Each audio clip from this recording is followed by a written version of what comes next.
What is a RAID log? What goes into a RAID log? When should you use it? In all projects or just specific ones? These are the questions I'm going to answer in this video. So the thing is, I've been in project management for over 10 years, and for the majority of my career, I have never even heard about the term RAID log until a project manager friend talked about its benefits in a particular category of projects. And we'll talk about that category later on.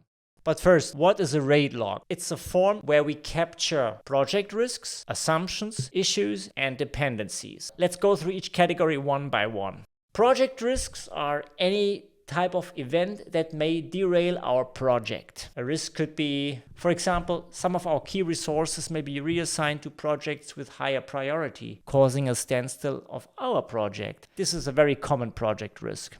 The other category that goes into a RAID log are assumptions. Assumptions are conditions we assume to be true, which we base our schedule and budget on. An example of an assumption could be no project activities to be scheduled in July due to trade fair commitments. So because our resources are busy with trade fair preparations and trade fair work, we are not going to schedule any project work during that time frame. That would be an assumption.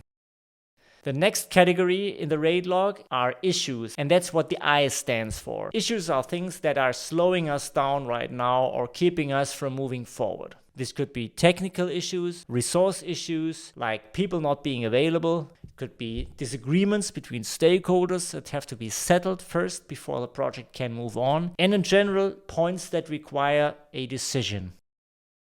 Lastly, we have dependencies. We speak of a dependency when we have two or more tasks which are linked in such a way that one task needs to finish before another can start or finish. An example of a dependency: the design concept needs to be finished and approved before we can start with implementation. Implementation is dependent on the concept being finalized and approved. So much about the theory. Let me pull up an actual RAID log. This is from my template set.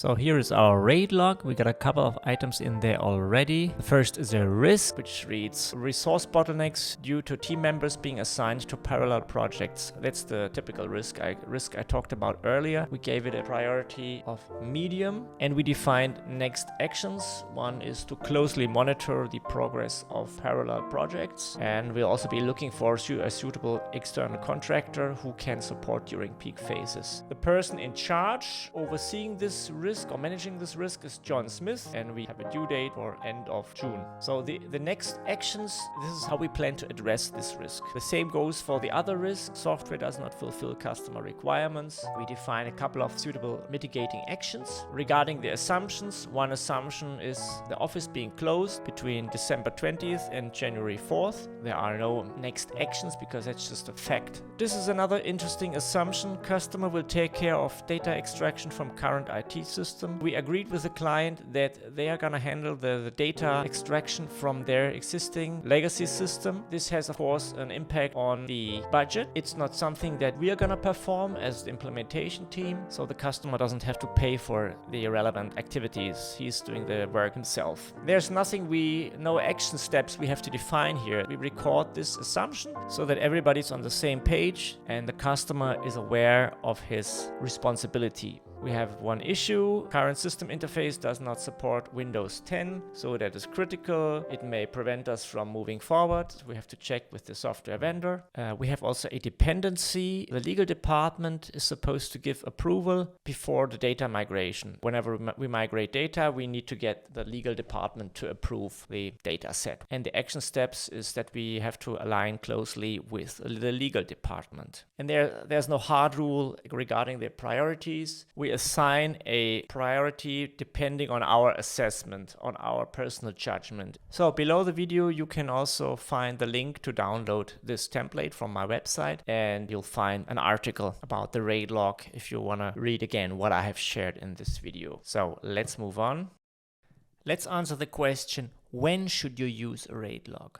Here's a scenario where the RAID log is most useful. It's when you work with clients, not in-house projects, but actual clients. In particular, clients which do not have much experience with formal project management. Clients who don't have much project experience. Clients who do not have dedicated project managers. It's just regular stuff that is supporting a project on top of their operational duties. And most small and mid-sized companies fall into that category. If you engage those clients in a full-blown formal project management approach, it can be really overwhelming for people. We cannot ask clients to work with like 20 document artifacts. It's just not feasible. So we need something simple. Now back to my point why I think client projects, these less mature organizations, this is the perfect use case for a RAID log. The RAID log is essentially a communication tool. It captures the critical parameters of a project: issues, risks, assumptions, dependencies. And any of these points not being properly tracked or managed will always lead to delays, cost overruns,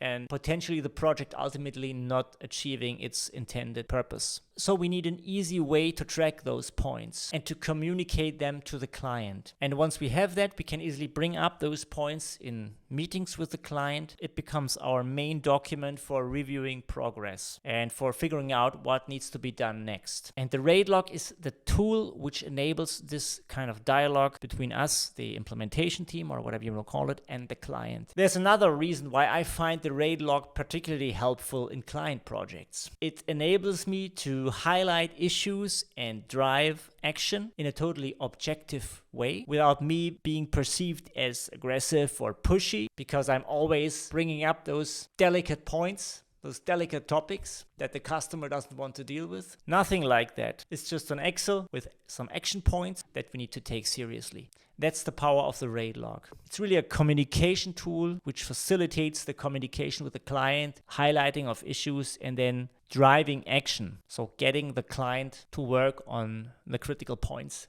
Now, my question to you: have you used the RAID log, and what have been your experiences with it? I'd love to know. Post your answer in the comments.